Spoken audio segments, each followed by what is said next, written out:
रेखाखंड के लंब समद्विभाजक पर स्थित बिंदु रेखाखंड के सिरों से समदूरस्थ होता है। अब आइए यहाँ पे समझते हैं। एक रेखाखंड AB है, इस रेखाखंड का एक लंब समद्विभाजक CD है।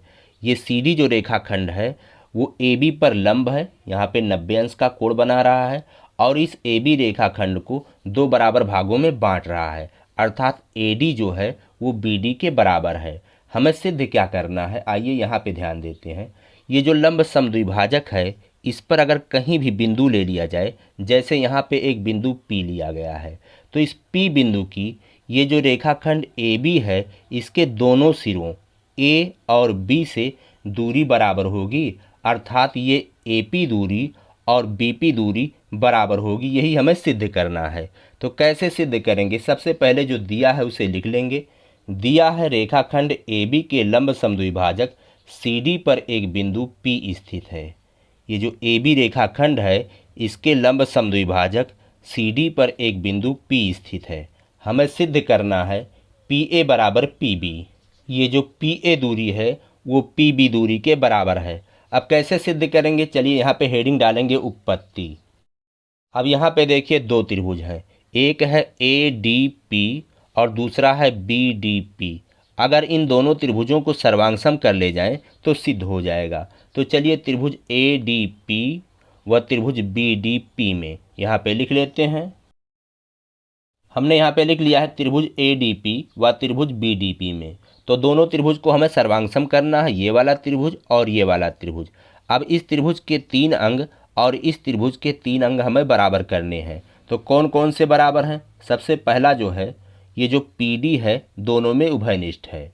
तो PD बराबर है PD के, PD बराबर है PD के, सामने लिखेंगे उभयनिष्ठ। उभयनिष्ठ का मतलब होता है कॉमन। अब दूसरा अंग देखते हैं क्या बराबर है। इस त्रिभुज का AD जो है वो इस वाले त्रिभुज के BD के बराबर है, क्योंकि CD जो है वो AB का लंब समद्विभाजक है, इस पर लंब भी है और इसको दो बराबर हिस्सों में बांट भी रहा है। तो AD बराबर होगा BD के। तो AD वो बराबर है BD के। हम यहाँ पे सामने लिख देंगे दिया है, ये कथन में कहा गया है, इसलिए BD और AD बराबर है। अब चलिए तीसरा देखते हैं क्या चीज़ बराबर है। इस वाले त्रिभुज का ये वाला जो कोण है 90 अंश है और इस त्रिभुज का ये वाला कोण 90 अंश का है। दिया गया है कि CD जो है AB का लंब समद्विभाजक है, तो ये कोण और ये कोण दोनों 90-90 अंश के होंगे। तो इस त्रिभुज का कोण ADP इस वाले के कोण BDP के बराबर है। तो यहाँ लिखेंगे कोण ADP वो बराबर है कोण BDP के, BDP, और सभी 90-90 अंश के हैं। ये भी दिया गया है, दिया है, डायरेक्ट नहीं कहा गया है लेकिन इनडायरेक्ट रूप से कहा गया है। कहा गया है कि CD AB का लंब समद्विभाजक है, तो इसका मतलब ये वाला भाग इसके बराबर होगा और ये वाला कोण और ये वाला कोण 90-90 अंश के होंगे।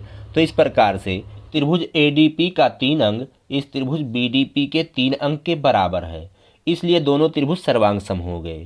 तो यहाँ पे लिखेंगे इसलिए त्रिभुज ADP वो सर्वांगसम है, ये सर्वांगसम का चिन्ह है त्रिभुज BDP के, BDP के।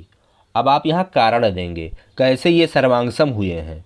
तो इस त्रिभुज की दो भुजा और एक कोण इस वाले त्रिभुज की दो भुजा और एक कोण के बराबर है। तो यहाँ पे लिखेंगे साइड एंगल और साइड।